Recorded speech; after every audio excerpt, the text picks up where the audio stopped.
मंसूर अली खान साहब, आप बार बार कहते हैं कि मेरा शेयर ये कर रहा है, मेरा कप्तान वो कर रहा है, तो आपको क्या लगता है कि क्यों आपका शेयर लंदन जा रहा है? अच्छा, मुझे अतर साहब, सबसे पहले तो आपने जो आमना साहिबा से सवाल किया तो मुझे आपके सवाल के एक जुमले ने बड़ा महसूस किया। आपने कहा वो लंदन वापस जा रहे हैं, मतलब इस तरह जुमले को कंस्ट्रक्ट किया कि वो लंदन वापस जा रहे हैं जैसे वो लंदन के या इंग्लैंड के शहरी हैं, पाकिस्तान वो पिकनिक के लिए आए थे और अब वापस जा रहे हैं लंदन। भाई वो पाकिस्तान है, लंदन गए थे, लंदन से वापस पाकिस्तान आए थे। मतलब मेरे ख्याल में तो इसी तरह ही है, या कोई सूरत हाल तब्दील हो गई तो मुझे नहीं पता। एक बात। दूसरी बात ये कि मसला ये है कि वो माजी जो है वो बड़ा ख़राब है ना। माजी जो है वो ये कि बगैर बताए कुछ समझे चले जाता है, मेरा शेयर वापस चला जाता है, शेयर का पता ही नहीं लगता पीछे से जो है वो क्या डील करके जाता है, या नाराज होके जाता है या खुश होके जाता है, हमें समझ नहीं आती। इसलिए शक्को शुबात होते हैं कि अब पता नहीं वापस आएंगे या नहीं आएंगे।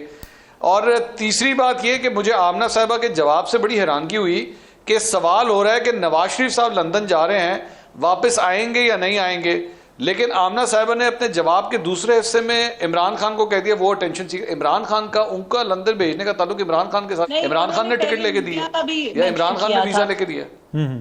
नहीं, वो ये कह रही है ना कि इमरान खान, जैसा मैंने उनसे पूछा था ना कि मियां साहब 4 साल लंदन किया था कि मीडिया पे नहीं आ रहे मियां साहब, वो जवाब मैंने उस चीज का दिया था कि इमरान खान साहब ज्यादा मीडिया को इंटरव्यूज दे रहे हैं, मियां साहब नहीं दे रहे। वो उनसे मंसूर साहब मैंने पूछा था ना कि खान साहब ने जितने इंटरव्यूज जेल के सेल से दे दिए, मियां साहब ने उतने आज़ादी में कभी नहीं दिए। तो इस पे वो कह रही थी कि खान साहब अटेंशन सीकर हैं, तो ये वजह है, ये उन्होंने कहा था।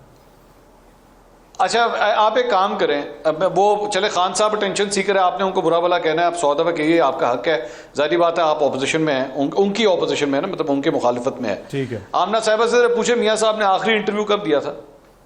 ठीक, आमना साहिबा आप बता सकती हैं जी कब? It was a very long time ago. I don't remember the exact date, but a very long time. वो कम देते हैं मेरे ख्याल में, वो क्वालिटी पे ज्यादा। मेरा ख्याल में आमना साहिबा उस वक्त कॉलेज में पढ़ती होंगी जब दिया होगा। नहीं, ऐसी बात भी नहीं है। अच्छी मान जाओ। अच्छा, बता देना आपको आमना साहिबा डेट बता देना, मैं तो इसीलिए कह रहा हूँ डेट बता दें कब दिया था, बताएं। नहीं, अपनी लास्ट गवर्नमेंट में उन्होंने इंटरव्यूज दिए हैं, मुझे एग्जैक्ट डेट अब एग्जैक्ट डेट तो नहीं हो ना, मतलब पाकिस्तान बनने के बाद ही दिया होगा, जब भी दिया होगा। अच्छा, चले ठहरे, आगे चले। इनसे पूछे शहबाज शरीफ साहब ने आखिरी इंटरव्यू कब दिया था? वो उन्होंने पीडीएम की गवर्नमेंट के दौरान, 16 महीने की पीडीएम की गवर्नमेंट के दौरान। नहीं, पीडीएम की गवर्नमेंट के दौरान नहीं, इलेक्शन से 2 दिन पहले मुझे ही दिया था और उसके बाद नहीं दिया। हाँ, लेकिन पीडीएम की गवर्नमेंट में भी दिया था, आपको भी दिया होगा। मरियम बीबी ने कब दिया? ये भी आपको पीडीएम की गवर्नमेंट थी, गवर्नमेंट थी, आपको दिया। मरियम बीबी ने भी आपको इंटरव्यू जब से मैं उधर ही आने लगा था कि जब से वजीर आजम बने कोई इंटरव्यू नहीं दिया। मरियम नवाज साहबा ने आखिरी इंटरव्यू कब दिया था बताइए? वजीर आजम और वजीर आला को काम करना चाहिए, इंटरव्यू नहीं देने चाहिए। यही मैंने पहले भी कहा था कि मैंने तो ये कब कहा है वो काम न करें जी, टिकटॉकें बनवानी चाहिए, इंटरव्यू नहीं देने चाहिए। शेख वकास अकरम साहब ने भी हमें ज्वाइन कर लिया। मंसूर भाई, मैं जरा शेख साहब को भी शामिल कर लूं, आपने तो उनको कर लिया अभी जो है। मैं सिर्फ एक बात कह दूं, एक मिनट सिर्फ अतर साहब एक बात कह दूं, मरियम बीबी ने भी आखिरी इंटरव्यू मुझे ही दिया था और उसके बाद से कभी कोई इंटरव्यू नहीं दिया। शहबाज शरीफ साहब ने भी आखिरी इंटरव्यू मुझे दिया था, उसके बाद से इंटरव्यू पता नहीं मैं क्या इंटरव्यू बंद करवा देता हूं, मेरी समझ से बाहर है। मेरा क्या मंसूर साहब, फिर मसला तो आप में हुआ ना, जो भी आपको इंटरव्यू देता है उसके बाद इंटरव्यू नहीं। मेरा ही मसला है, मैं कसूर और सारा को मियां साहब को भी मैं ही बाहर भेज रहा हूं जहाज में बिठा के, मेरे पे डाल देते। शेख साहब तो कह रहे हैं कोई एनओसी नहीं, पिछली दफा भी इसी तरह के दावे किए गए थे, लेकिन 22 अगस्त को जलसा हो गया था मौखर। आपको क्या लग रहा है? तो असली ऑपोजिशन को सानू को हल्का हाथ रखो, साढ़े मंसूर साहब को जरा ले लो ना उनका भी कमेंट। जी मंसूर भाई। हुक्म सर, हुक्म। शेख साहब जो है ना वो बड़े काबिल एहतराम है, and as not just right now, मैं ये नहीं कि वो पाकिस्तान तहरीक इंसाफ में शामिल है, मैं पहले से भी इनके ख्यालात की मैं बहुत रिस्पेक्ट करता रहा। Very kind sir. लेकिन एक गिला है, और वो शेख साहब से भी है और पाकिस्तान तहरीक इंसाफ से भी है, कि आप लोगों ने जिस तरह इलेक्शंस हुए 8 फरवरी के, और उसके बाद जिस तरह का conduct, I am sorry to use this word, the conduct जो आपकी जमात का रहा है रिगार्डिंग एहतजाज, regarding fighting for your rights और standing up for your rights, माजरत के साथ वो बड़ा ही होपलेस रहा है।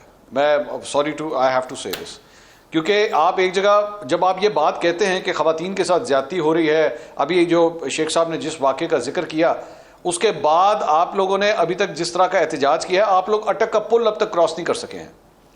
आपका चीफ मिनिस्टर खड़ा होकर नारे मारता है, किसी का बाप भी जो है मुझे जलसा करने से नहीं रोक सकता, लेकिन उसके बाद सडनली कोई बाप एक ऐसा आता है कि वो जलसा रुकवा लेता है और आप लोग जलसा रोक देते हैं, और उसकी वजह से आपका अपना सपोर्टर वोटर फिर उसके बाद आपसे बदजन होता है, आपसे नाराज होता है और आपकी लीडरशिप को बुरा भला कहता है। अली अमीन गंडापुर साहब 2 दिन तक लगातार डैमेज कंट्रोल करते रहे कि भाई मेरा कोई कसूर नहीं, मेरा, और एक्चुअली उनका वाकई कोई कसूर नहीं, आई एग्री विद हिम, उनका वाकई इतना कसूर नहीं, खान साहब की तरफ से ही हुआ ना, खान साहब ने गो अहेड दिया तो जलसा मंसूख हुआ।